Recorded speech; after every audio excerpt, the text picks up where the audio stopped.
paz do Senhor Jesus. Encontre o livro do Apocalipse, por gentileza. Apocalipse, capítulo de número 2. Eu quero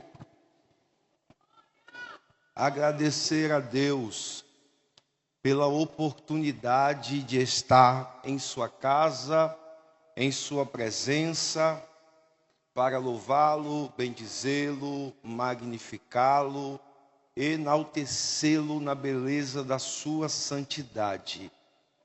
Bom é o Senhor em todo o tempo, e as suas beneficências têm nos alcançado. Eu quero cumprimentar o nobre pastor presidente deste campo, pastor Jair Silas, bem como sua digna esposa Manelma. É um prazer conhecer a senhora, é um prazer conhecer o senhor. Eu trago a paz do Senhor do pastor Nathaniel Oliveira, que hoje é meu pastor. Ele entrou em contato comigo da possibilidade de representá-lo. E eu disse para ele que eu até viria no lugar dele. Representá-lo seria mais difícil. Eu estou residindo na Bahia tem 7 meses, apesar de já vir à Bahia desde 2009, mais ou menos, atendendo alguns convites. Jesus me agraciou com uma esposa baiana, a irmã Laís, que eu tenho usado o Salmo 23 para me referir a ela. Ela tem sido um refrigério de Deus em minha vida. E eu só tenho de agradecer ao Senhor. Em São Paulo eu estava congregando com o pastor Wellington. E eu procurava uma igreja na Bahia, até porque a Laís ela é baiana. E num frio de São Paulo ela quase morre. E eu disse, eu vou levar ela para a Bahia, porque senão vão achar que eu matei minha esposa em São Paulo. Ela chegou para pegar um frio de 3 graus, até mais baixo. E para um bom nordestino que gosta de calor, não é fácil. E eu já tinha amigos em Serrinha, inclusive o respeito que tinha e a amizade com o pastor Nathaniel. Desde então estamos ali em Serrinha e continuamos nessa missiva. Já conhecia o pastor Jair de ouvir falar, desde Juazeiro, o saudoso pastor Manuel. Deus possa continuar abençoando. Citando ao pastor Jair, eu quero me estender a essa tríade de obreiros. Deus abençoe cada um dos senhores. Meu amigo pastor Adailto Silva, é um amigo de muitos anos. Que bom poder estar com você, é uma honra. Deus abençoe a irmã Jade, o Arthur, satisfação imensa. Meus irmãos, capítulo 2, eu quero parabenizar os departamentos e esta igreja por esta festa fervorosa e espiritual. Eu sou aqui de Pernambuco e como bom pernambucano que sou, o motor do meu carro é 1.0. Eu começo devagar. Tenha um pouco de paciência comigo. Um dia eu cheguei num lugar para pregar e enquanto eu fazia as considerações de agradecimento, tem gente que não gosta, mas como é que eu vou à sua casa, você me dá de comida, de bebida e eu não vou agradecer? Fica difícil. Aí alguém pensou alto e disse assim, vixe, vai ser assim, é? Aí eu pedi graças a Deus, eu disse, irmãos, me ajudem em oração para que não seja assim. Ao final do trabalho, Jesus quis fazer. Porque quando ele quer, conforme Isaías 43, o versículo 13, ele diz assim, ainda antes que houvesse dia, eu sou. E não há quem possa fazer escapar das minhas mãos. Operando eu, quem impedirá? Ele salvou, curou, batizou. E o rapaz veio todo sem jeito conversar comigo. Aí eu fiz cara de bravo e disse, vai em paz, não peques mais. Ficamos amigos. Eu estou muito feliz de estar aqui com vocês. Eu sou cônsul da representatividade dessa igreja nesse estado. Já passei por aqui algumas vezes. Sei da seriedade desse evento. mas eu estava orando a Deus e Ele confirmou uma palavra em meu coração a partir do tema. Quem achou pode confirmar dizendo um amém. Escreve ao anjo, versículo 1. Escreve ao anjo da igreja que está em Éfeso. Isto diz aquele que tem na sua destra 7 estrelas, que anda no meio de 7 castiçais de ouro. Eu sei as tuas obras e o teu trabalho, e a tua paciência, e que não podes sofrer os maus. E puseste à prova os que dizem ser apóstolos e o não são, e tu os achaste mentirosos. E sofreste, tens paciência, e trabalhaste pelo meu nome e não te cansaste. Tenho, porém, contra ti que deixaste o teu primeiro amor. Lembra-te, pois, de onde caíste, e arrepende-te, e pratica as primeiras obras. Quando não, brevemente a ti virei, e tirarei do seu lugar o teu castiçal, se não te arrependeres. Tens, porém, isto, que aborreces as obras dos nicolaítas, as quais eu também aborreço. Quem tem ouvidos, ouça o que o Espírito diz às igrejas. Ao que vencer, dar-lhe-ei a comer da árvore da vida, que está no meio do paraíso de Deus. E os irmãos se assentem dando glória a Deus.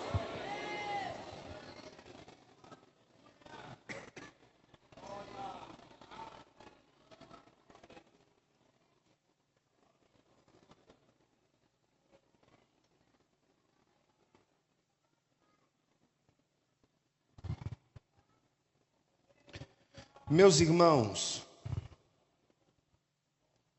eu quero dar um subtema para o tema que foi escolhido nesta noite, e eu quero falar sobre o caminho de volta ao primeiro amor, já que a proposta é voltar ao primeiro amor, é o resgate do primeiro amor. Eu quero falar com os irmãos um pouco sobre o caminho de volta ao primeiro amor. E eu quero começar fazendo uma dinâmica. Imagine uma igreja que tem todas as prerrogativas elogiáveis. Uma igreja que tem obras, que tem trabalho árduo, que tem uma boa teologia, que a prática é elogiável, uma igreja que testa e prova os que se apresentam com títulos religiosos, uma igreja que não tolera, ou seja, é intolerante à prática do mal, uma igreja que aparentemente está 100% diante da vontade de Deus, porém, faltava-lhe o essencial para a identificação de discípulo de Cristo, que era o amor. Esta era a igreja de Éfeso. Os irmãos sabem que o livro do Apocalipse tem uma proposta de ser histórico, de ser uma carta didática, assim como ser uma mensagem profética. Este livro não propõe a ideia de nos amedrontar, uma mensagem medonha, mesmo com os seus símbolos e as imagens que muitos veem como assustadora. A Bíblia vai nos fazer entender a partir deste livro que no final de tudo, o bem vence o mal, que Deus continua sob o controle de todas as coisas e que o Senhor continuará regendo cada decisão ao longo da história.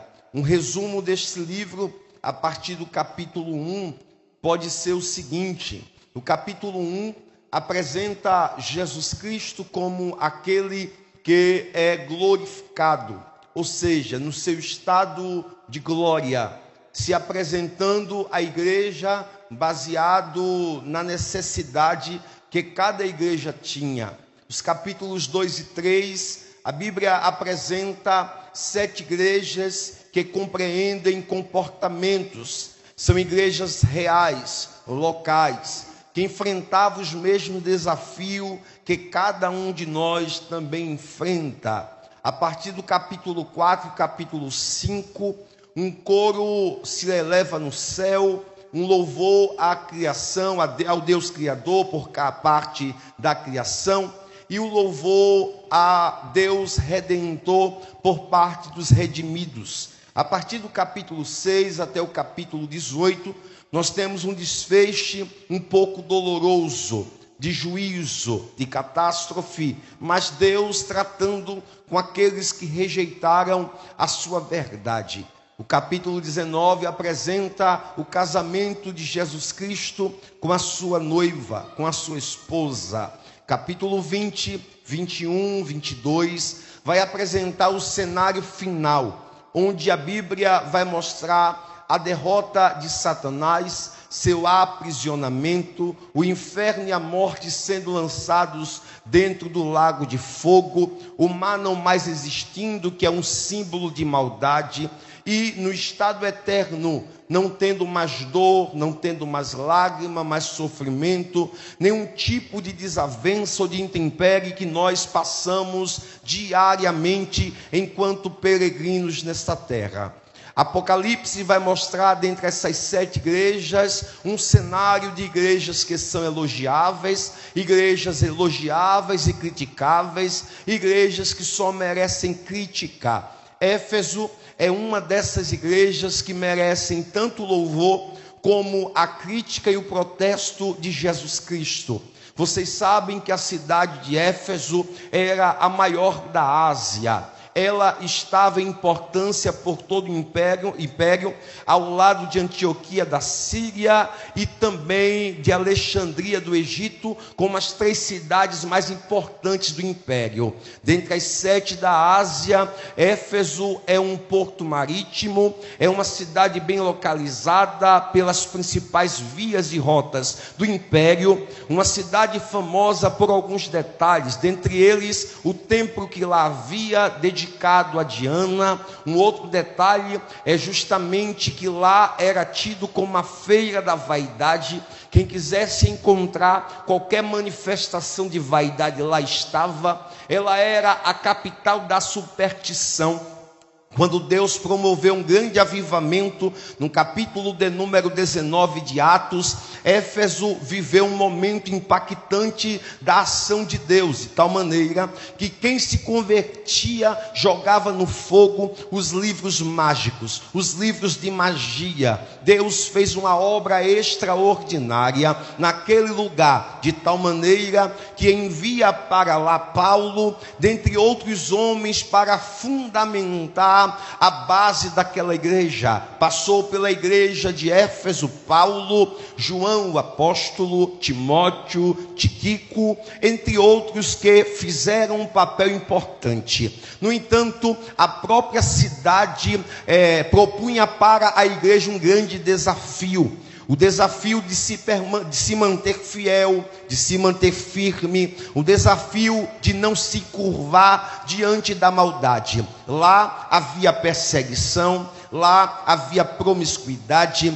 lá havia religiões que apresentavam a força do mal. O que os irmãos pensarem de forma negativa era fácil encontrar nesta cidade. No entanto, Jesus Cristo vai utilizar João para enviar uma carta a esta igreja, e na carta Jesus vai mostrar alguns detalhes. Em primeiro, Jesus vai mostrar para Éfeso que sabe qual é o seu endereço e manda um destinatário para que uma carta ao destinatário para que aquela igreja entenda que a mensagem é para ela. Em segundo lugar, Jesus se apresenta em seu caráter para mostrar qual é a necessidade desta igreja. Em terceiro lugar, Jesus vai mostrar a partir da mensagem as partes elogiáveis desta igreja, como obras, como trabalho, paciência ou perseverança e não negar o nome do Senhor. Um outro detalhe é que Jesus Cristo parte a criticar o comportamento errado que Éfeso tinha enquanto igreja, que deveria continuar honrando e louvando a Deus. Ainda assim, a gente encontra nesta carta uma solução para que a igreja voltasse ao seu primeiro amor, porque não adiantava ter todos os títulos necessários, era necessário ter na vida da igreja, em sua espiritualidade, o primeiro amor. E por fim, Jesus Cristo está encorajando esta igreja para se manter fiel e vencer, voltando ao primeiro amor, diante disto, para receber uma grande recompensa, um grande galardão. E no texto, comer da árvore da vida no paraíso, ou no jardim de Deus, fazendo uma referência ao que os homens perderam, ao que Adão perdeu lá no Éden. Sendo assim, o texto vai dizer que o Senhor convida Éfeso a voltar ao seu primeiro amor. E eu comecei a me perguntar o que poderia ser este primeiro amor no qual a igreja deveria retornar, já que à luz da Bíblia, o amor ao lado da esperança é o único que vai prevalecer. O amor ao lado de dons e profecias é o único que vai prevalecer. Jesus disse que nós deveríamos ser identificados pelo amor, ou seja, conhecerão que somos discípulos dele se em nós tiver amor. Uma das coisas que nós temos na vida e devemos conservar é o dever de amar uns aos outros, porque o amor, uma vez posto em prática, quebra quaisquer tipo de preconceito. Paulo escreveu sobre o amor, mostrando que ele é tão importante, que se os anjos começarem a falar, o amor é mais importante. Se nós falássemos todos os idiomas e dialetos do planeta Terra, o amor é mais importante. Se nós tivéssemos um sino para retinir dia e noite, o amor faz mais barulho. Se nós tivéssemos ciência e profecia, o amor é mais importante. E por quê? Porque uma das definições à luz da Bíblia de amor ou de Deus é o amor. A Bíblia diz que Deus é amor, mostrando a essência da divindade do Senhor Todo-Poderoso. Além disto, a Bíblia vai mostrar que à luz de Éfeso, esta igreja tinha muitas coisas a serem elogiadas. No entanto, faltava ali o amor. E Jesus sempre termina o que ele começa. Aquele que começou a boa obra é fiel para dar cumprimento ao que ele iniciou. Com Jesus funciona assim: se falta 10%, ele quer acrescentar os 10%. Com ele não é pela metade, não é 60%, não é 70%, não é 80%. O Senhor quer 100% de cada um de nós. À luz disto, a gente percebe que o que Jesus está dizendo a esta igreja é para voltar ao primeiro amor. Se nós formos pensar sobre o primeiro amor, a gente basicamente sabe o que significa,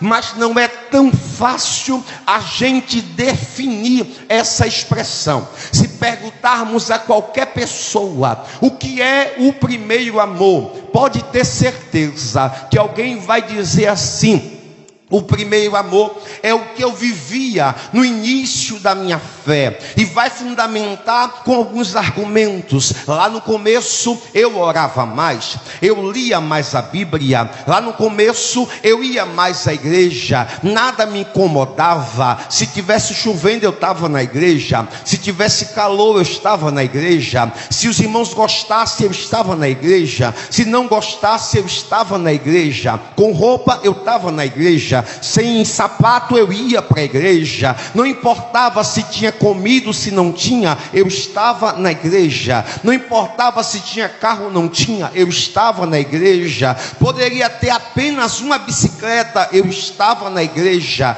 Todos nós entendemos a esfera do primeiro amor, mas à luz da Bíblia essa esfera se amplia também. E por quê? Porque à luz da Bíblia Sagrada, a expressão versão Primeiro Amor, fala do entusiasmo do nosso início de fé, da nossa caminhada, da continuidade. O primeiro amor está relacionado às afeições de amor. Disse o Senhor através de Jeremias: você me amava no início e também como noiva anelava por mim. O primeiro amor é exemplificado como o amor de um casal que no início da sua trajetória marital está dedicando toda a sua força, toda a sua atenção, todo o seu anelo, todo o seu amor. O primeiro amor está relacionado àquilo que nós temos de Deus e não podemos perder. E por que perdemos o primeiro amor? Perdemos o primeiro amor quando estamos mais preocupados com as coisas como Marta, mas estamos menos preocupados como da Maria estava por ter escolhido a melhor parte. Perdemos o primeiro amor quando valorizamos mais a nossa capacidade de analisar e julgar os outros e não de autorreflexão, de autoanálise. Perdemos o primeiro amor quando valorizamos mais o que fazemos em nome de Deus e temos pouco tempo para se dedicar ao Senhor. Perdemos o primeiro amor quando o nosso saber teológico nos faz se orgulhar de nós mesmos, mas não temos compromisso com o culto, ou seja, conhecemos sobre Deus, falamos sobre Deus, dissertamos sobre Deus, clamamos sobre Deus, cantamos sobre Deus, mas a nossa comunhão está distante. Parece que há uma barreira divisória entre nós e Deus. Perdemos o primeiro amor quando valorizamos mais uma prática sem a devoção sincera e verdadeira. A exemplo da Bíblia Sagrada, perdemos o primeiro amor como denunciou Amós, que o povo fazia festa, o povo oferecia sacrifício, o povo tinha rito religioso, mas o coração estava distante de Deus. Perdemos o primeiro amor quando perdemos a capacidade de caminhar com Deus como fez Estevão. Perdemos o primeiro amor quando perdemos a capacidade de obedecer como fez Abraão ao levar o seu filho para ser oferecido. Perdemos o primeiro amor quando perdemos a capacidade de desejar mais a presença de Deus como fez Moisés a qualquer outra coisa. Disse Deus a Moisés: eu vou mandar um anjo com você. Moisés diz a Deus: não, Senhor, se a tua presença não for conosco, não nos faças subir daqui. Perdemos o primeiro amor quando não somos como Caleb, que por 45 anos perseverava na palavra, na esperança, na fé, na convicção de que Deus iria fazer algo extraordinário. Perdemos o primeiro amor quando colocamos um carro novo ao invés de obedecer a palavra de Deus. Perdemos o primeiro amor quando não fazemos como Obed-edom, mas fazemos como um Davi com um carro novo. Perdemos o primeiro amor quando fazemos como Mical em cima da janela e não fazemos como Davi diante da presença do Senhor. Perdemos o primeiro amor quando não nos alegramos mais ao vir à casa do Senhor, que é o lugar de alegria, de paz, de gozo, de bem-aventurança. Perdemos o primeiro amor quando não fazemos como Isaías: ai de mim que vou perecer, porque sou um homem de lábios impuros e habito no meio de um povo de impuros lábios. Perdemos o primeiro amor quando não somos o atalaia que foi Ezequiel. Perdemos o primeiro amor quando perdemos a capacidade de ficar de pé como fez Ananias, Misael e Azarias diante da proposta babilônica. Perdemos o primeiro amor quando valorizamos mais a nossa vida ao adorar a Deus sob qualquer circunstância. Perdemos o primeiro amor quando não fazemos como Abacuque, quando cantou e disse: ainda que a figueira não floresça, o produto da oliveira minta, os campos não produzam mantimentos, nos currais não hajam vacas, as ovelhas ovelhas da malhada sejam arrebatadas. Eu, todavia, me alegrarei no Senhor e exultarei no Deus da minha salvação. Perdemos o primeiro amor quando colocamos o nosso sentimento acima da ordem do Senhor, como fez Jonas. Perdemos o primeiro amor quando oferecemos animais mancos, como fez o povo no dia de Malaquias. Perdemos o primeiro amor como fizeram alguns irmãos que voltaram para casa e não esperaram a promessa do Pentecoste. Esta noite Deus está dizendo para a gente: é necessário pegar o caminho de volta, é necessário voltar de onde caiu, de onde parou, de onde desistiu. Perdemos o primeiro amor quando não valorizamos mais a Deus e valorizamos mais nossas posições. Perdemos o primeiro amor quando somos mais ricos de dinheiro e pobres das coisas espirituais, como era Esmirna. Perdemos o primeiro amor quando somos intolerantes às coisas erradas, ao mal que tenta entrar na igreja. Perdemos o primeiro amor quando somos mornos, como era Laodiceia. Esta noite Deus está falando com essa igreja: é tempo de voltar, é tempo de voltar ao primeiro amor.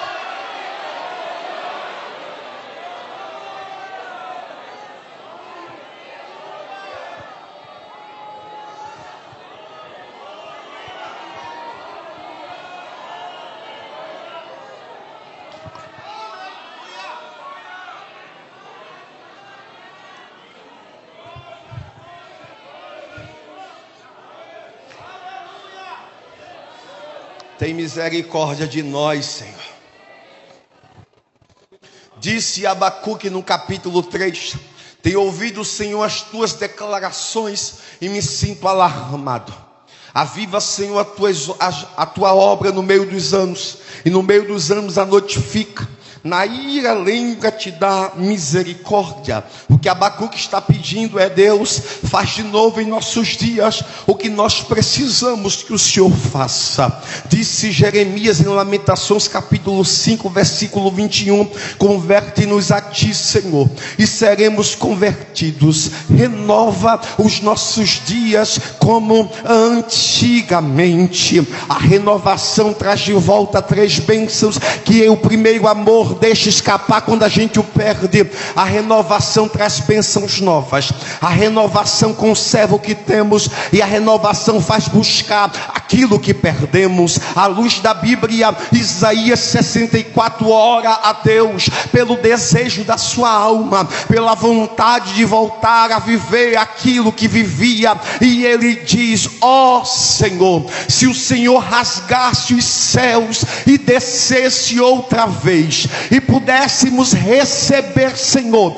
em nossa vida a tua visitação. Foi Billy Graham que na casa de Wesley clamou dizendo: faz de novo, Senhor, faz de novo, Senhor, faz de novo, Senhor. Quando eu recebi o tema, eu muito me alegrei, porque isso mostra que a gente não quer viver apenas de rito religioso. Quando eu recebi o tema, eu me alegrei, porque isso mostra que a gente não se acomoda com a frieza espiritual. Nós somos uma igreja pentecostal, um povo pentecostal. Eu não posso deixar a chama se apagar, eu não posso deixar o fogo se apagar. Quando eu recebi, eu disse assim: Deus, aviva a tua igreja, renova a tua igreja, desperta o teu povo. É tempo de viver um despertamento espiritual, e Deus está pronto, Deus está pronto, Deus está pronto. E qual é o caminho de volta ao primeiro amor? Primeiro, o caminho de volta ao primeiro amor passa por Jesus Cristo, porque Ele é o objeto do meu amor, Ele é o objeto do meu anelo, Ele é a sede da minha alma. E o texto o apresenta como aquele que tem o controle de tudo. porque tem nas suas mãos as 7 estrelas.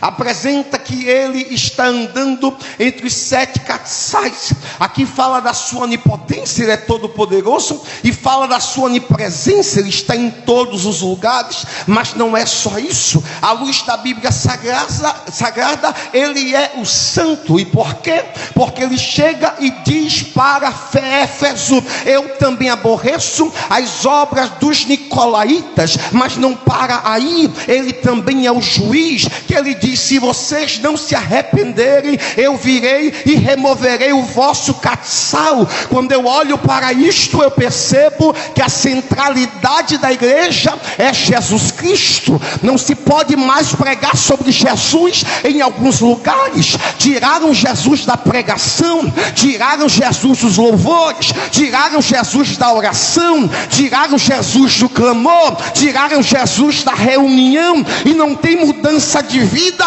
sem Jesus Cristo, não há vida sem Jesus. Eu venho essa noite dizer que Jesus é a centralidade da igreja, Jesus é o alvo da igreja, Jesus é o foco da igreja, Jesus é o amigo da igreja.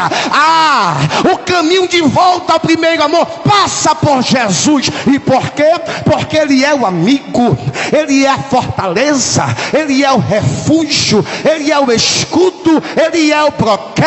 É ele quem fala, é ele quem responde, é ele quem abre, é ele quem fecha, é ele quem sustenta, é ele quem preserva, é ele quem guia, é ele quem leva, é ele quem traz, é ele quem levanta, é ele quem abate. É o descendente da mulher que esmagou a cabeça da serpente, é o cordeiro pascual, é o sacrifício expiatório, é a pedra ferida de Meribá, é o maior profeta, é o maior general, é o maior rei, é o maior sacerdote, é escriba fiel, é construtor, é reconstrutor, é advogado. Ele é sombra da nossa habitação, é sabedoria, ele é o refúgio, ele é o pastor, é ele quem fala, está no meio da igreja, é defesa, ele é o guarda, ele está aqui, ele está na igreja, ele está na igreja.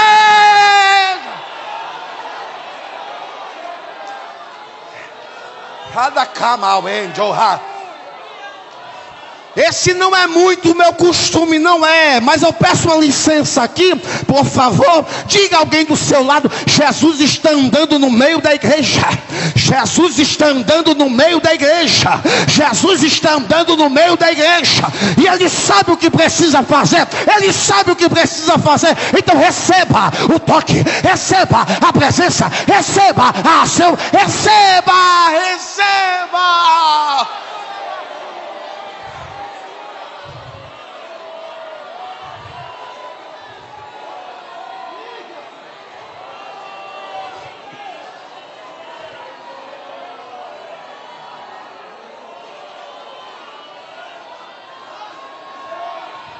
Quem está junto comigo? Jesus, essa igreja te ama. Jesus, essa igreja te ama. Tu és o nosso amigo, tu és o nosso Senhor, tu és o nosso Rei, tu és.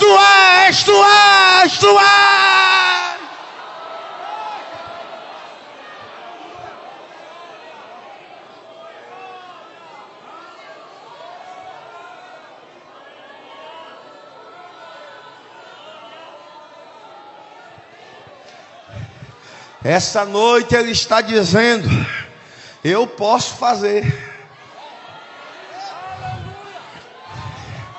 eu governo tudo, eu domino sobre tudo, eu sou o regente da sua história. Oh glória, oh glória, oh glória. O que eu acho lindo de Jesus é que ele desce para andar no meio da igreja. Oh glória, ele poderia ficar no céu, mas ele se apraz em andar entre os 7 castiçais. E enquanto ele anda, ele está falando. Enquanto ele anda, ele está enxergando. Enquanto ele anda, ele está conhecendo. Enquanto ele anda, ele está renovando. Enquanto ele anda, ele está fortalecendo. Enquanto ele anda, ele está livrando. Enquanto ele anda, ele está guardando. Enquanto ele anda, ele está fazendo a obra que só ele pode fazer. Só ele pode fazer.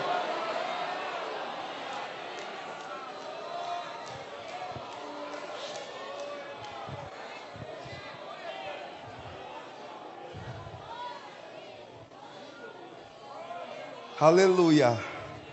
Aleluia. O caminho de volta para o primeiro amor precisa passar por Jesus. Segundo lugar, o caminho de volta para o primeiro amor precisa passar pela mensagem que Jesus tem para a sua igreja. Eu sei que aqui eu não tenho esse problema, mas eu preciso dizer isto. Tem lugares que não podemos mais pregar a palavra. Eu cheguei em um lugar certa feita, o pastor disse para mim: deixa eu ver o seu esboço. Perguntou para mim se eu era formado. E eu fiquei com receio de falar. Não precisa estar falando de graduações. E ele disse: eu quero ver seu esboço. Aí ele viu um ponto no esboço lá, que ele disse: isso aqui você não prega. Aí eu perguntei: por quê? Ele disse: porque aqui eu sou o pastor e eu sei quem merece ouvir, quem não merece, e o que merece. Aí ele disse para mim: se você pregar, você não volta nunca mais. Eu nunca mais voltei.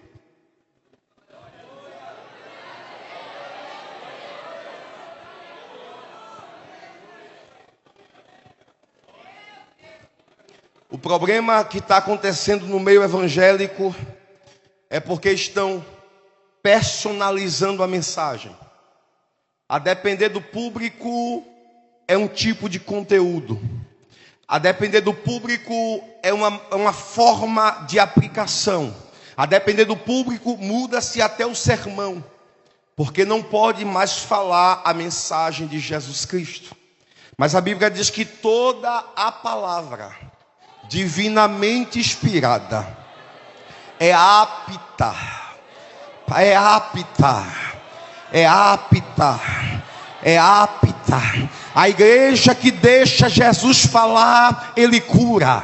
A igreja que deixa Jesus falar, ele alegra. O que nos alegra é a palavra. O que nos fortalece é a palavra. O que nos dá vida é a palavra. O avivamento vem pela palavra. A palavra liberta. A palavra sustenta. É a Bíblia que nós precisamos. É o nosso manual de vida. Não temos outra referência. É pela Bíblia que a gente vai chegar no céu. É pela palavra que conhecemos sobre Deus. Quanto mais Bíblia, mais Deus está presente. Quanto mais Bíblia, mais Deus está agindo. Quanto mais Bíblia, mais Deus está fazendo a sua obra. Então fala, Senhor, que a tua igreja ouve.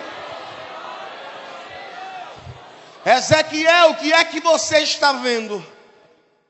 Eu vejo um vale de ossos secos, conjecturando. Deixa eu fazer uma pergunta, profeta. Poderão reviver esses ossos? O profeta dá uma olhada e ele diz assim: Senhor, eu não sei, mas o Senhor sabe. Aí é como se Deus dissesse: já que eu sei, eu vou te dar o remédio, a solução. Começa a profetizar aí. Começa a profetizar aí. E começa a profetizar aí. Aleluia.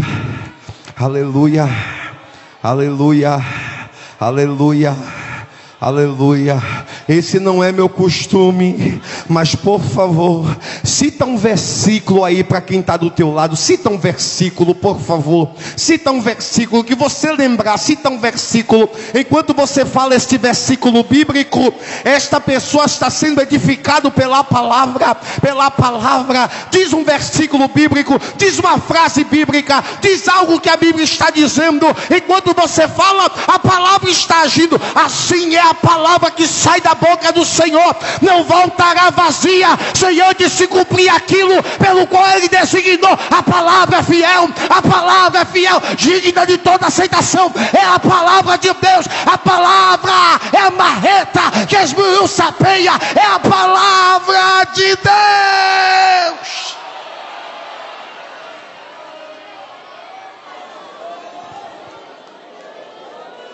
Oh glória, oh glória, oh glória.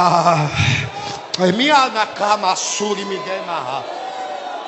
Me durumaya suri me choma. Oh glória, Deus está nesta casa, oh glória. Remindo, remecancho, mecaia, sia.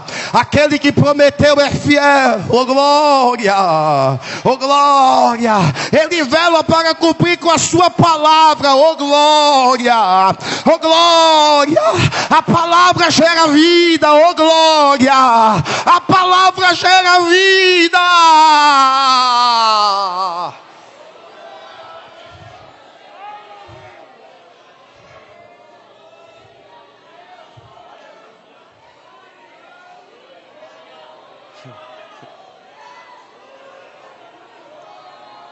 Da camaçu de mintere miada carra.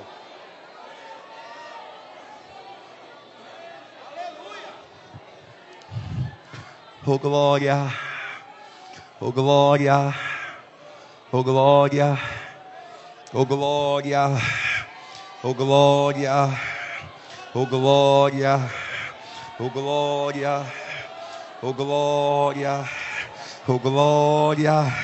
Oh glória, a palavra não vai voltar vazia. Oh glória, oh glória, vai cumprir, vai cumprir, vai cumprir. Vai cumprir, vai cumprir, vai cumprir, vai cumprir, vai cumprir. Oh glória, oh glória, oh glória, oh glória. Os senhores sabem que a parábola que dá referência à carta de Éfeso é a parábola do semeador. Tem crente que é solo na beira do caminho, tem crente que é solo de espinho, tem crente que é solo pedregoso, mas existe uma geração que tem sede da palavra, que ama a palavra, que deseja a palavra, e a semente cai no solo e germina 30, 60 e 100 por um, porque a palavra cumpre o seu propósito.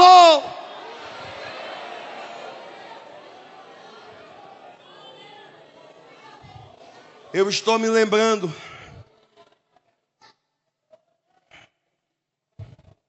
eu pastorei uma igreja em São Paulo por quase 7 anos, e era em uma das maiores favelas de São Paulo, por nome de Paraisópolis. Veja o poder da palavra. Eu tinha ensinado a igreja sobre confiança. E eu tinha dito para os irmãos, precisamos aumentar o nosso nível de confiança em Deus. Porque Deus não é menino. Certo dia, no culto de doutrina, chega uma irmã, membro da igreja, gritando, desesperada, enquanto eu estava orando para começar o culto. E ela diz: pastor, pastor, pastor. Eu me levantei, ela frita, me ajude. Eu disse: o que foi que aconteceu? Ela disse para mim: acabaram de sequestrar meu marido. Colocaram ele no porta-malas do carro e disseram: vamos ligar para pedir o resgate. Eu perguntei a ela: a senhora já foi para a delegacia fazer o boletim de ocorrência? Ela: não. Eu disse: por que não? Porque a semana passada o senhor ensinou.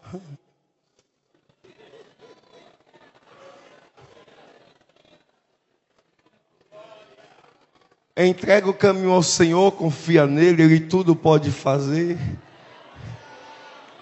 E ela disse mais: o que Jesus não puder fazer, respeitando as autoridades, ninguém mais faz. Eu perguntei: a senhora quer que eu faça o quê?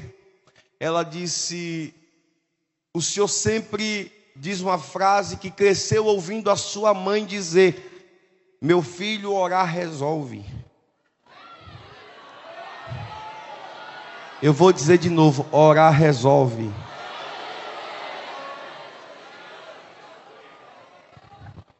A fé dela me emocionou e eu disse: irmãos, eu quero fazer um propósito aqui.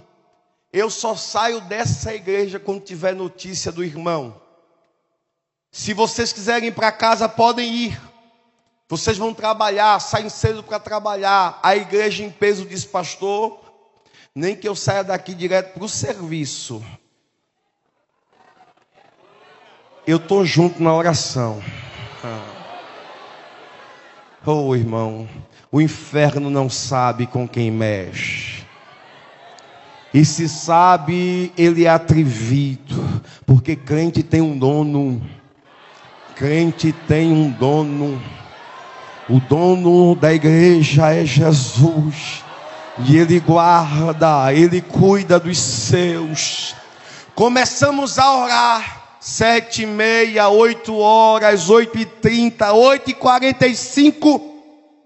Chega o irmão Djalma na porta da igreja dirigindo o carro, buzinando.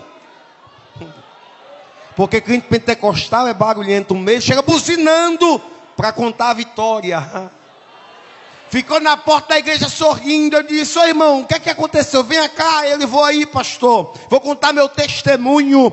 E eu disse, qual é o testemunho? Eu sabia que aquilo que o Senhor ensinava era verdade, que a palavra de Deus é fiel. Me colocaram no porta-malas do carro. De repente eu comecei a ouvir eles conversando. E ele dizia assim um para o outro, rapaz, depois que a gente colocou a mão nesse aí, o negócio ficou meio estreito. Eu estou sentindo meu coração arder, queimar, acelerar. Parece que eu vou ter um infarto. O outro disse, rapaz, deixa de besteira, isso é impressão. Aí irmão Djalma, Senhor, toca no outro agora, toca no outro agora, toca no outro agora, toca no outro agora. Aí Deus começou a apertar o outro disse, rapaz, eu estou sentindo a mesma coisa, parece que isso é contagiante. O que é que está acontecendo? Pararam o carro, abriram o porta-malas, já pedindo desculpa. O Senhor nos perdoa, o Senhor nos desculpa, o Senhor nos perdoa, o Senhor nos desculpa, o Senhor nos perdoa. Irmão Djalma orava dizendo, Senhor, eu ainda quero voltar para ouvir a doutrina, eu gosto da tua palavra. Aí quando foram libertar, disseram assim para ele, antes de o Senhor ir, por favor, nos responda, que santo é o seu, que o seu santo é forte. O irmão Djalma levantou a mão para o céu e disse, se chama Jesus de Nazaré, Jesus de Nazaré, Jesus de Nazaré.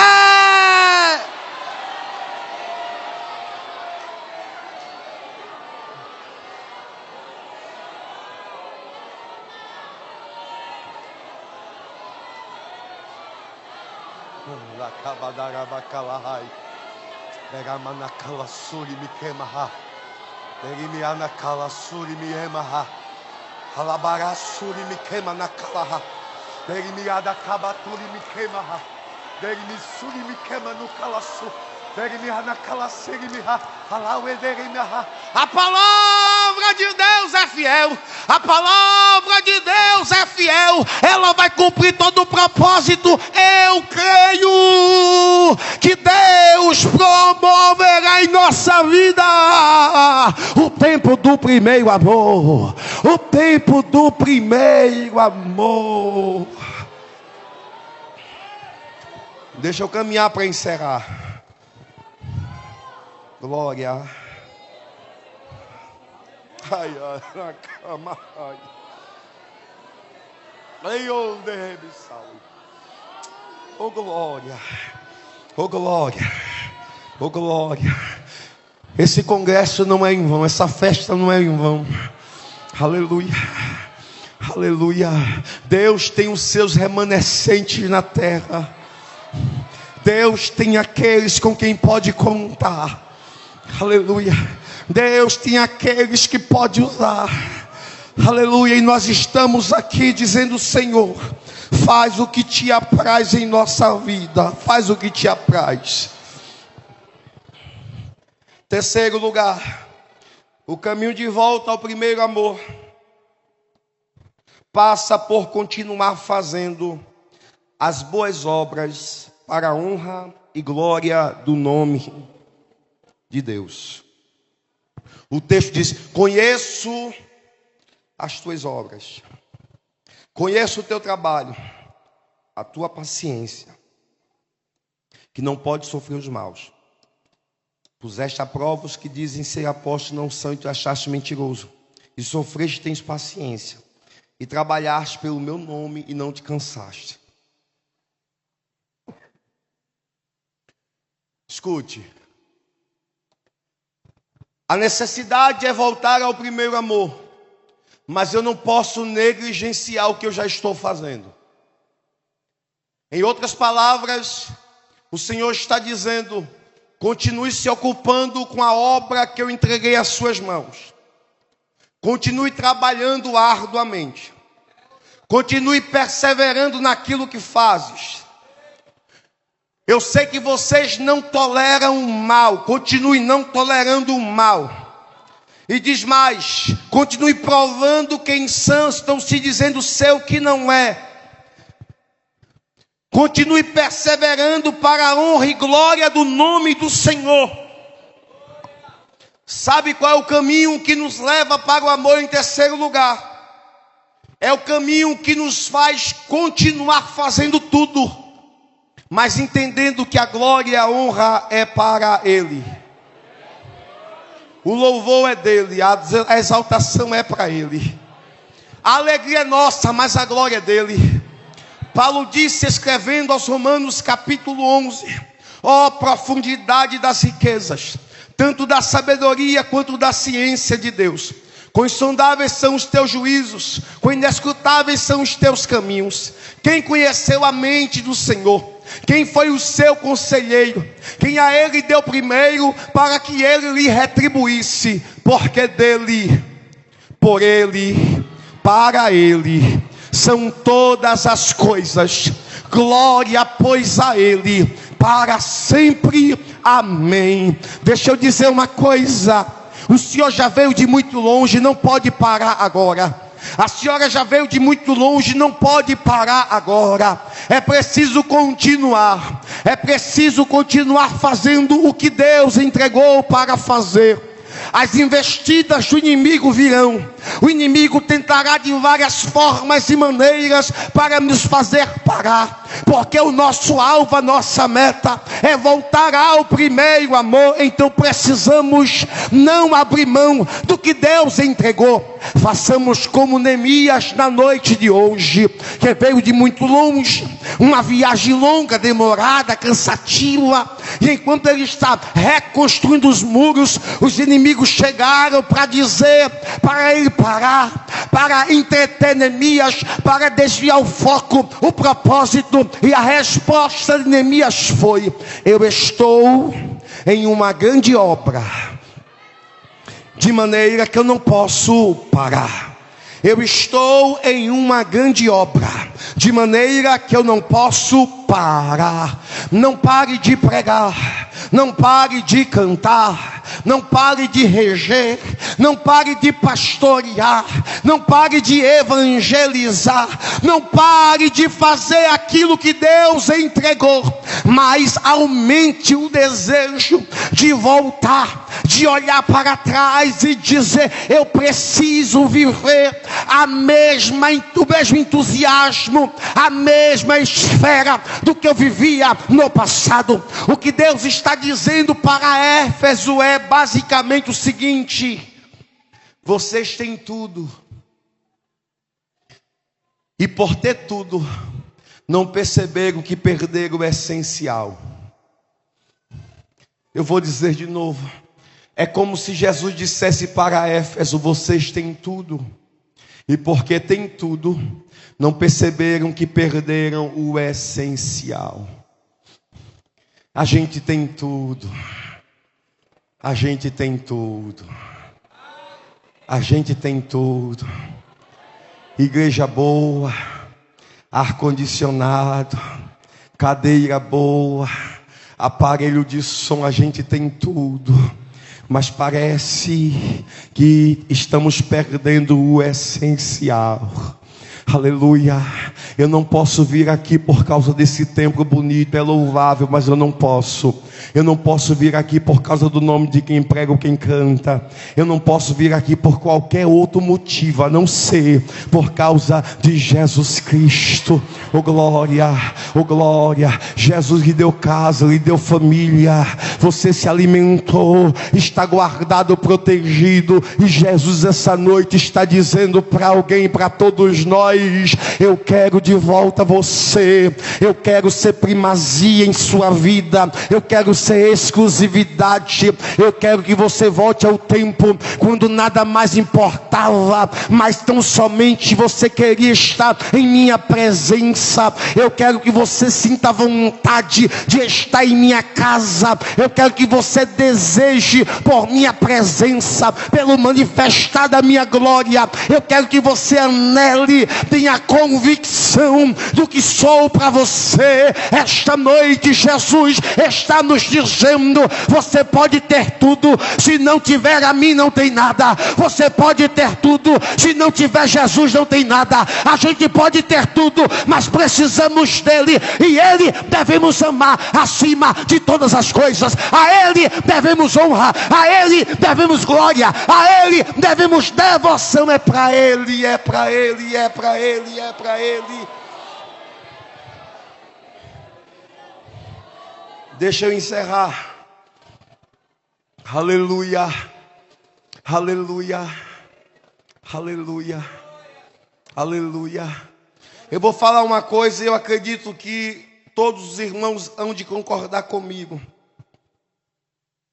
Parece que estamos cada vez mais precisando fazer eventos para sentir o que deveria ser o dia a dia, o cotidiano.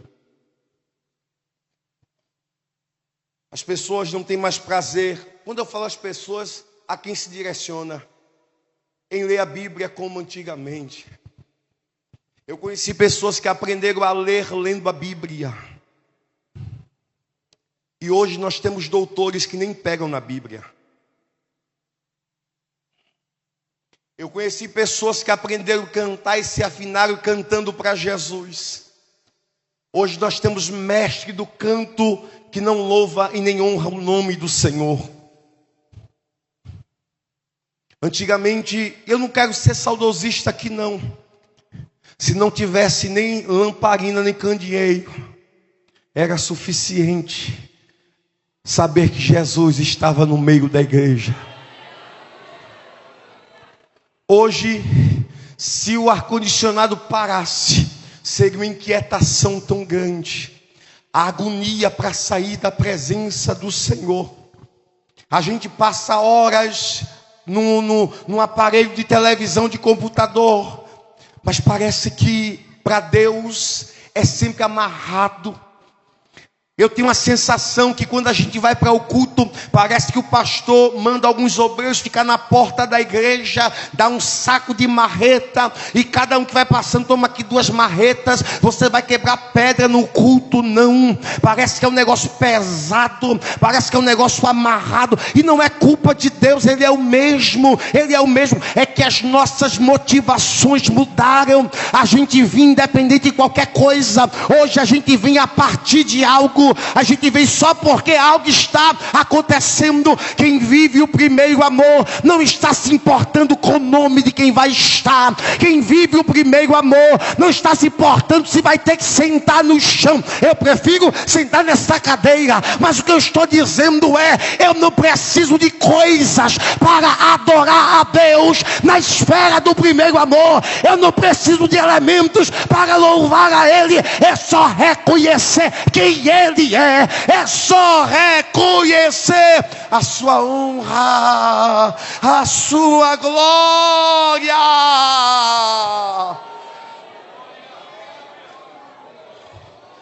E eu lhe convido agora.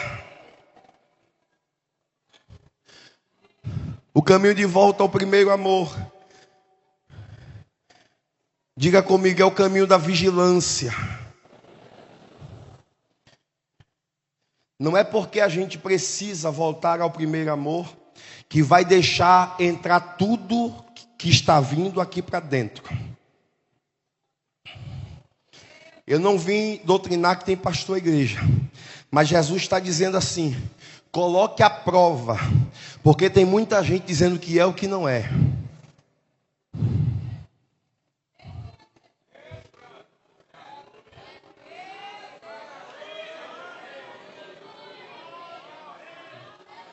Tem até título de apóstolo, mas é do diabo.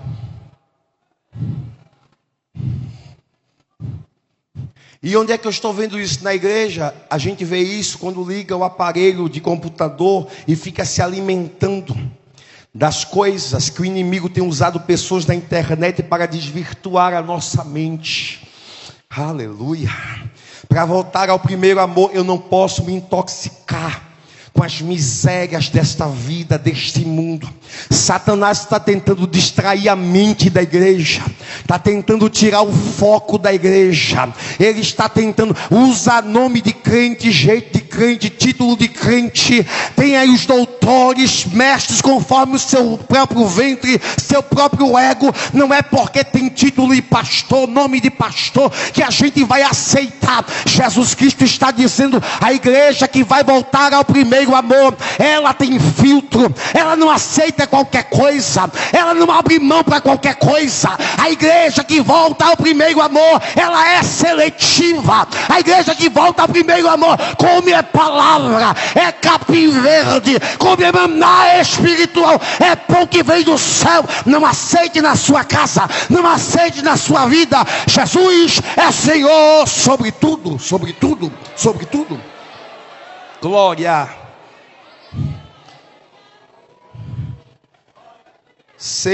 Quinto lugar, o caminho de volta passa pela memória, em sabermos o que perdemos. Por favor, eu vou fazer uma pergunta a título de reflexão. Curve sua cabeça, por favor, por gentileza,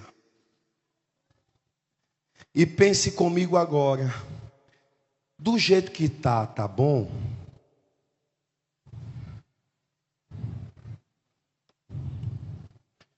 O caminho de volta passa pela memória. Lembra-te de onde caíste. Do jeito que tá bom? Oramos como antes. Amamos como antes. Buscamos como antes. E eu julgo que enquanto a memória vai sendo ativada, é necessário fazermos uma oração. E eu lhe convido a orar e falar com Jesus agora. E dizer para Ele, a próxima etapa do caminho: Jesus, eu me arrependo. Que eu não estou cantando mais como antes. Eu não estou pregando mais como antes. Jesus, eu me arrependo. Porque a nossa devoção não está sendo mais a mesma. Jesus, eu me arrependo. Jesus, eu me arrependo. Jesus, eu me arrependo. Aleluia. Eu já vou encerrar. Por favor, pense agora em tudo que éramos, no que tínhamos, e parece que deixamos pela metade do caminho. A ordem ainda é a mesma. O fogo arderá continuamente sobre o altar.